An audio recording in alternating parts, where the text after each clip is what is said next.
गिर गिर कर यारो मुझे खूब संभलना आता है।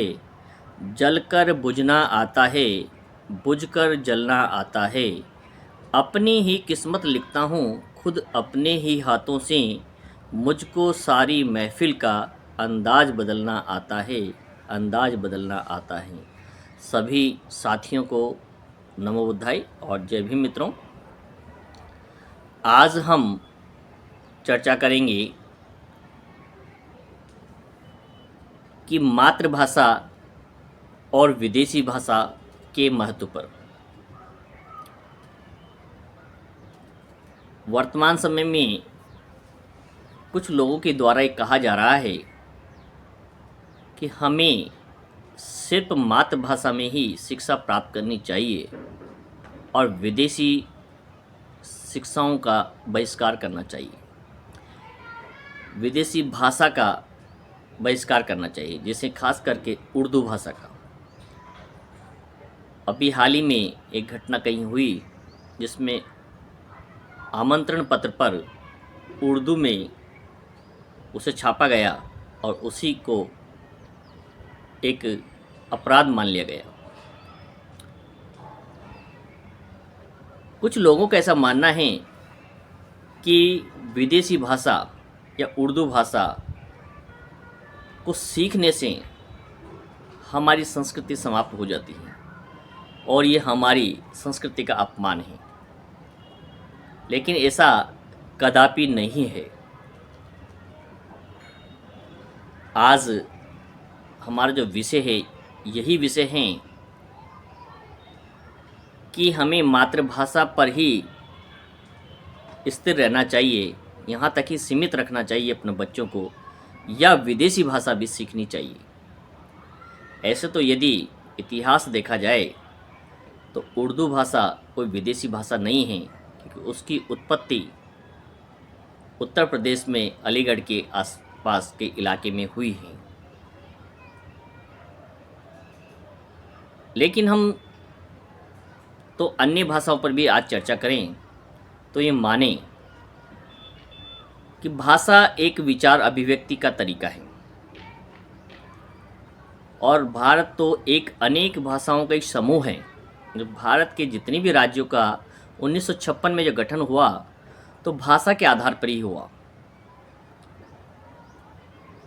क्योंकि 16 प्रकार की मूल भाषाएं उस समय थी और भाषाओं के आधार पर ही 14 राज्यों का गठन उस समय 1956 में किया गया था।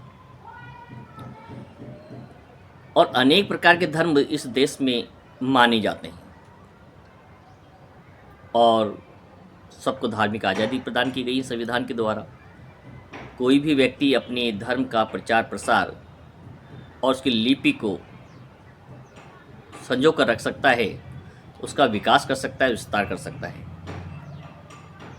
लेकिन इस सब के बावजूद भी यदि हम ये माने कि केवल मातृभाषा में ही तक ही हमें अपने बच्चों को सीमित रखना चाहिए, तो ये कदापि उचित नहीं है।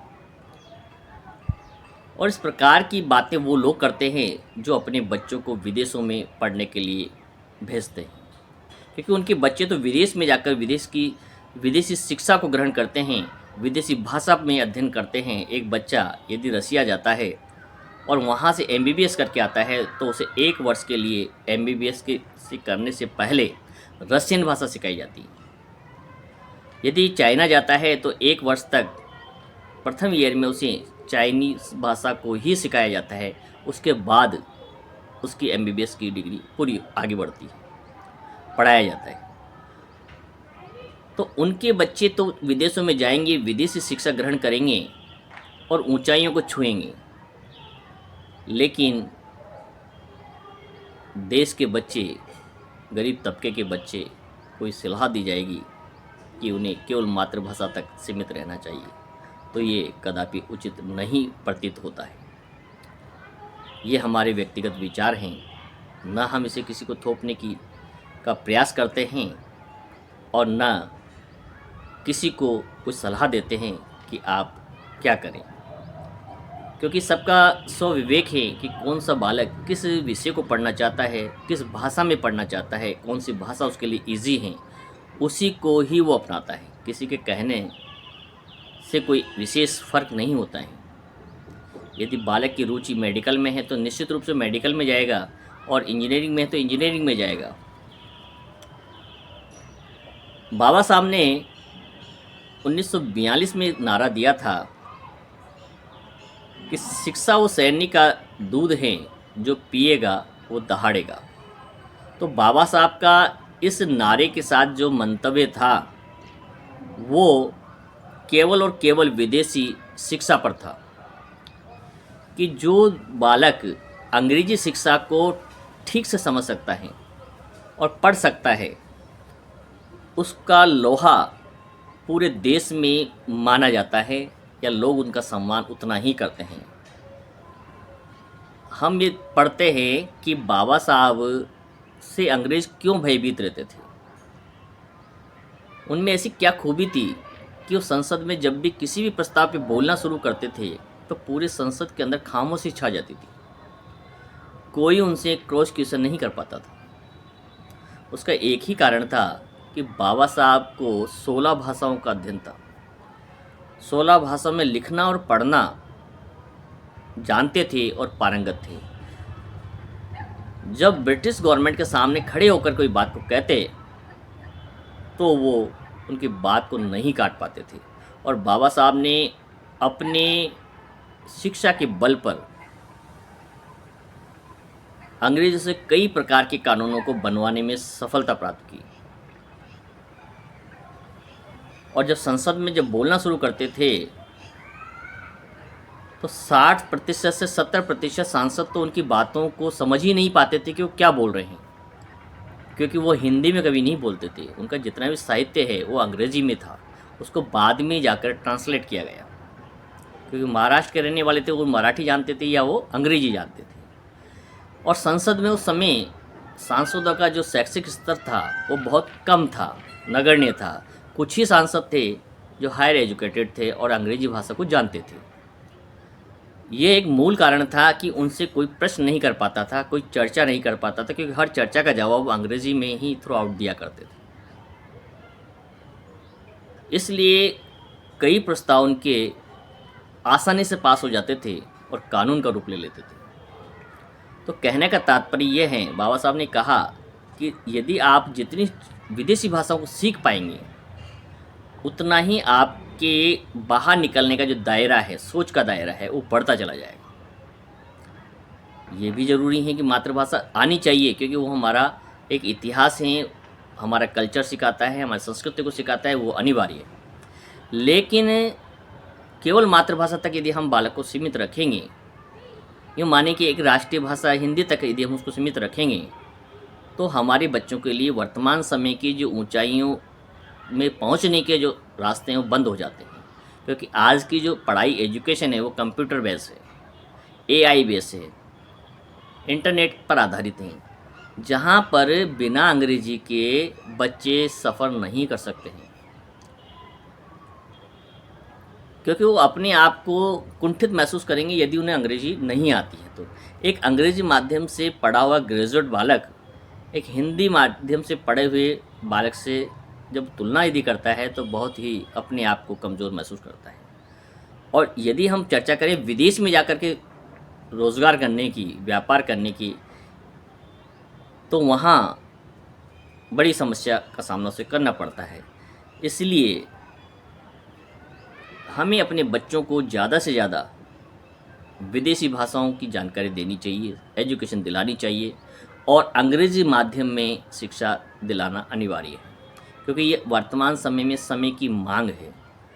और यदि कोई व्यक्ति विदेशी भाषा, जो कि अंग्रेजी 100% विदेशी भाषा है, क्योंकि अंग्रेजों की द्वारा की देन है, रशियन भाषा विदेश की देन है, और यदि इनको हम अवॉइड करते हैं या इनको नहीं सीखते हैं तो निश्चित रूप से हम उस ऊंचाइयों तक नहीं जा सकते। हमारे दायरा एक सीमित दायरा हो जाएगा, और हमारी स्थिति, उन बच्चों की स्थिति एक कुएं के मेंढक के समान हो जाएगी।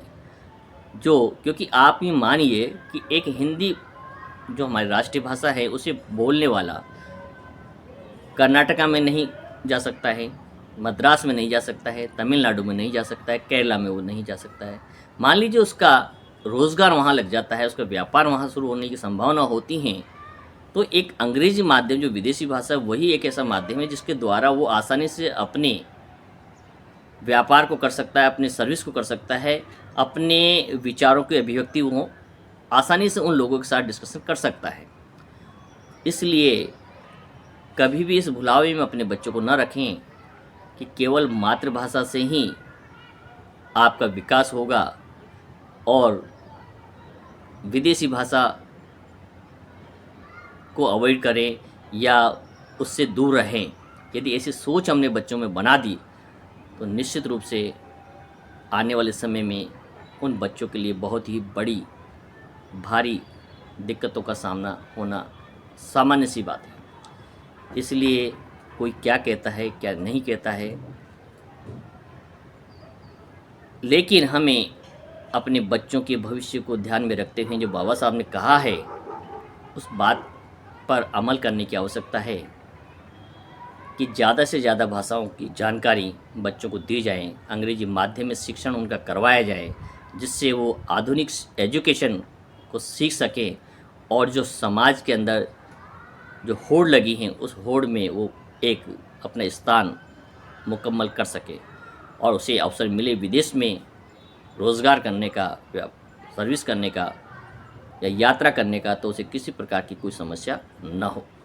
तो भाषा को लेकर समाज के अंदर ये बिल्कुल क्लियर होना चाहिए बच्चों के लिए भी कि बिना अंग्रेजी भाषा के उनका कामयाब होना बड़ा कठिन है और जो बालक जितनी अधिक भाषाओं की जानकारी रखता है वो उतना ही ताकतवर होता है, क्योंकि उसका सोच का दायरा और उसका विस्तारित रूप उसके सामने होता है और वो दुनिया में कहीं पर भी जाकर सफलता के झंडे गाड़ सकता है। इसलिए अपने बच्चों को ज़्यादा से ज़्यादा एजुकेशन दिलाएं और विदेशी भाषाओं में दिलाएं, अंग्रेजी माध्यम में दिलाएं, क्योंकि यही वर्तमान समय की डिमांड है। इसी विदेशी भाषा के लिए ही बाबा साहब ने नारा दिया था कि शिक्षा वो सैन्य का दूध है, जो इसे पिएगा वो दहाड़ेगा। निश्चित रूप से ये सत्य बात है। सभी साथियों को मेरी वाणी सुनने के लिए बहुत बहुत आभार। नमो बुद्धाय। जय भीम।